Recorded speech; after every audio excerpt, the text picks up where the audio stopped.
Ministri i Ekonomisë dhe Punës, Besar Durmishi, i është përgjigjur sot paralajmërimeve për presione sindikale sa i përket pagës minimale para harmonizimit të rregullt ligjor në mars të vitit të ardhshëm. Ai, gjatë një brifingu me gazetarët, tha se qeveria dhe Ministria e Ekonomisë dhe Punës janë të hapura për dialog me partnerët social për ndryshimin e formulës së harmonizimit të pagës minimale, për llogaritjen e saj sipas pagës mesatare, si dhe për marrëveshje të reja kolektive, por të gjitha zgjidhjet duhet të miratohen mbi bazën e parametrave real ekonomik. Ai njoftoi se çështja e lartësisë dhe mënyrës së përllogaritjes së pagës minimale së shpejti do të hapet për diskutim me partnerët social në kuadër të Këshillit Ekonomik Social.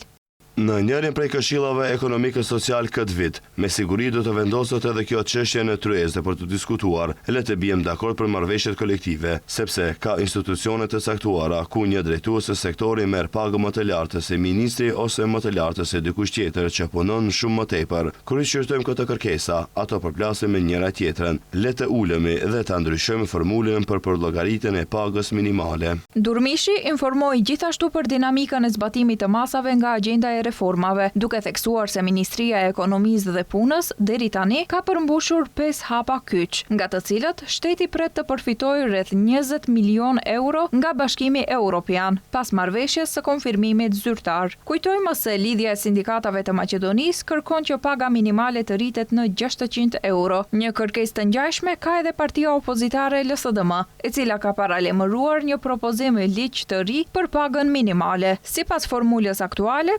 llogaritja e pagës minimale parashikon 50% të shpenzimeve të jetesës dhe 50% të rritjes së pagës minimale, ndërkaq nga gjithsej 750.000 të punësuar në vend, pagë minimale marrin rreth 30.000 persona.